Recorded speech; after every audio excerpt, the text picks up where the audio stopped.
Hi guys, ഇന്നിവിടെ ഒരു തേങ്ങ വറുത്തരച്ച സ്രാഗറി ആയിട്ട് തയ്യാറാക്കാൻ പോണേ. അപ്പോൾ ആദ്യം തന്നെ നമുക്ക് തേങ്ങ, അതുപോലെ തന്നെ ചുവന്നുള്ളി, ഒരു അല്ലി വെളുത്തുള്ളി, ജീരകം, മുളക് പൊടി, മല്ലിപ്പൊടി, മഞ്ഞപ്പൊടി എന്നിവ നല്ലപോലെ ഒന്ന് വറുത്തെടുക്കാം കേട്ടോ.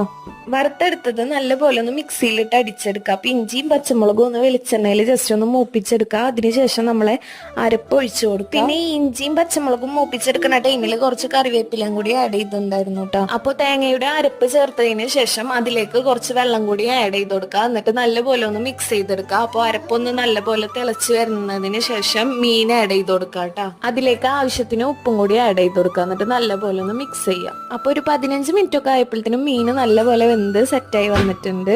പിന്നെ അരപ്പ് ചേർത്ത ടൈമിൽ തന്നെ കൊടമ്പുളി ആഡ് ചെയ്ത് കൊടുക്കണം കേട്ടോ. അത് ഞാൻ പറയാൻ വിട്ടുപോയി. പിന്നെ കറി കാച്ചിരിക്കാനായിട്ട് ചൂടായ വെളിച്ചെണ്ണയിലേക്ക് ചുവന്നുള്ളി കറിവേപ്പിലായിട്ട് ജസ്റ്റ് ഒന്ന് മൂപ്പിച്ചെടുക്കുക. അത് കറിയിലേക്ക് ഒഴിച്ചു കൊടുക്കുക. അപ്പൊ നമ്മുടെ സ്രാവ് കറി ഇവിടെ തയ്യാറായിട്ടുണ്ട്. എല്ലാവരും ഒന്ന് ട്രൈ ചെയ്തു.